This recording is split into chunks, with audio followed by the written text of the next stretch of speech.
Alors le groupe communiste saisit donc le Conseil d'État. Delphine l'a dit au sujet de Parcoursup. Vous contestez la mise en place du portail d'admission avant le vote de la loi. Le gouvernement a mis la charrue avant les bœufs, c'est ce que vous pensez ? Tout à fait, mais bon, ça correspond un petit peu à votre sujet précédent sur la réforme de la Constitution. On sent que le Parlement gêne le gouvernement et qu'il a envie d'aller très vite sur tous les sujets. Il enchaîne les réformes les unes après les autres, sans aucune concertation. Et sur ce dossier-là, il va même plus loin, c'est-à-dire qu'il nous met devant le fait accompli.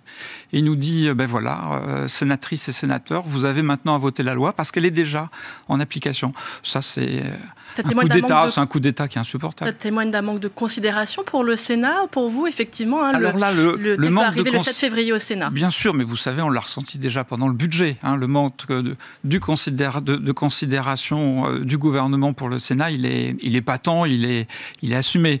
On a bien compris que c'était la chambre de trop et que finalement, ce que vote l'Assemblée nationale, ça doit s'imposer le plus rapidement possible. Dans l'Ancien Régime, ça s'appelait le lit de justice. Vous savez, c'est-à-dire que quand le monarque arrivait dans l'Assemblée, c'était son droit, ce qu'il imposait, qui s'appliquait. Emmanuel Macron est un monarque républicain pour vous ? Oui. D'ailleurs, il nous parle de Versailles. Je pense qu'il assume complètement cette image. Oui, c'est un président soleil.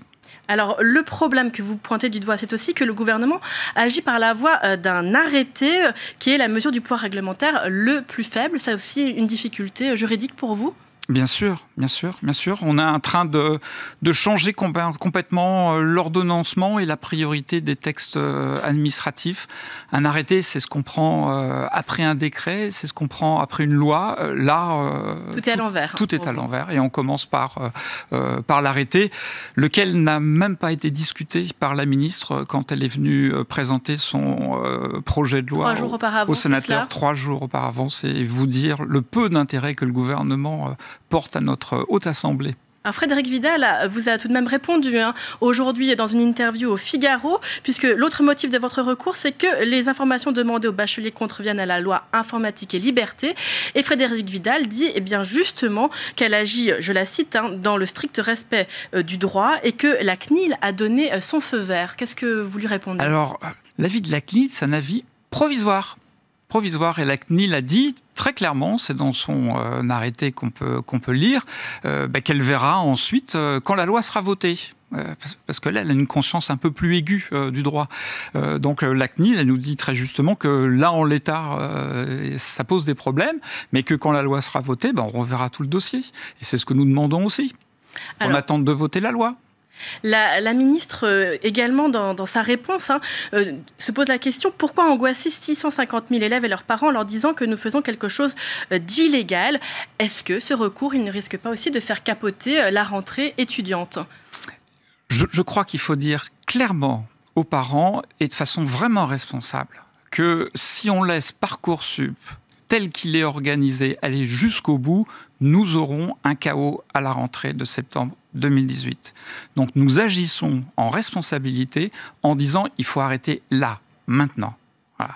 Parce que le système tel qu'il a été prévu... Mais compte tenu du fait qu'il a déjà été lancé, que la plateforme a été lancée, est-ce que tout cela ne peut pas conduire à un réel désordre si, justement, vous obtenez satisfaction? Non, il y a une chose très simple. Quand vous prenez les deux arrêtés, APB et puis maintenant Parcoursup, vous voyez qu'il y a un certain nombre de dispositions qui ont été introduites dans le nouvel arrêté, qui n'ont rien à y faire, et tout ce qui concerne notamment le parcours extrascolaire de la candidate ou du candidat. Il suffit de sortir ça du texte. Vous proposez donc d'expurger finalement le texte, et cela vous suffirait pour vous, pour qu'on puisse tout de même poursuivre la réforme? Déjà, ça satisferait le droit. C'est-à-dire que cet arrêté-là, il serait conforme au Code de l'éducation tel qu'il s'applique encore. Pas tel qu'il s'appliquera demain, tel qu'il s'applique encore. Donc ce qu'on demande, c'est simplement l'application du droit. Et le droit, aujourd'hui, dit que pour rentrer à l'université, il suffit du baccalauréat. Point. C'est tout. Oui, donc on en reste là. Et là, on a des histoires de lettres de motivation, de BAFA dans certaines filières, par exemple. Par exemple. Et là, on peut citer l'exemple de Montpellier, où en effet, sur la base des permissions très larges qui sont données par l'arrêté, les facs demandent à peu près tout et n'importe quoi. Et ce qu'il faut que les parents comprennent bien, c'est que la sélection, parce que c'est une loi de sélection, la sélection, c'est une sélection sociale. sociale. Ce qui va peser demain dans les dossiers des candidates et des candidats, c'est le lieu où vous habitez, c'est le lycée où vous avez fait votre enseignement, où vous avez fait votre parcours de dernier cycle, et puis c'est vos activités sportives, c'est vos activités artistiques, et c'est les réseaux de papa et maman. Il faudrait que les dossiers soient plus anonymes. Mais l'objectif du bac, qui est une grande victoire de notre République sociale, l'objectif du bac, c'est de rendre toutes et tous égaux et égales devant le diplôme.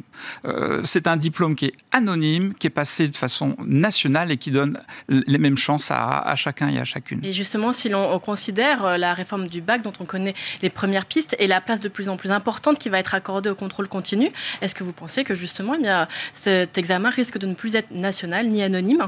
De toute façon, avec la réforme telle qu'elle est, le bac n'existe plus. Ce qui comptera demain, et je crois que les parents l'ont bien compris, et les lycéens et les lycéennes aussi, ce qui compte demain, c'est la fiche à venir. Tout sera dans la fiche à venir. Le bac, ce sera simplement un petit examen de confirmation, mais tout sera dit par les résultats que vous aurez eus au lycée. Et ça ne nous va pas, parce que ça renforce la sélection sociale.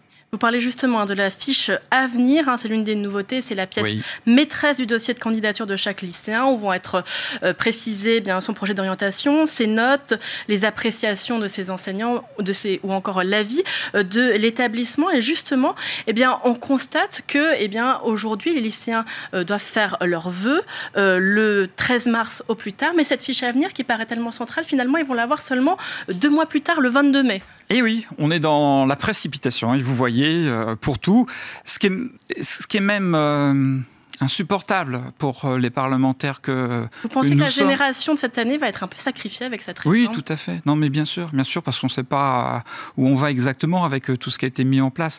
Mais ce qui est insupportable, c'est que vous voyez, c'est que le gouvernement a un plan qui est connu, qui est un plan de libéralisation de l'enseignement. Et ce qu'il propose à la représentation nationale, c'est des petits bouts de ce plan.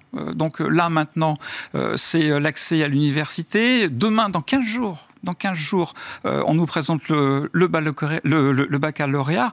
Le baccalauréat. Je peux vous donner la suite. C'est les frais d'inscription, c'est le statut des enseignants-chercheurs, etc., etc. Il y a un projet d'ensemble qui est un projet libéral qui vise à ruiner l'éducation nationale. Et ça, nous nous y opposerons fermement. Merci beaucoup, Pierre Ouzoulias, d'avoir répondu à mes questions.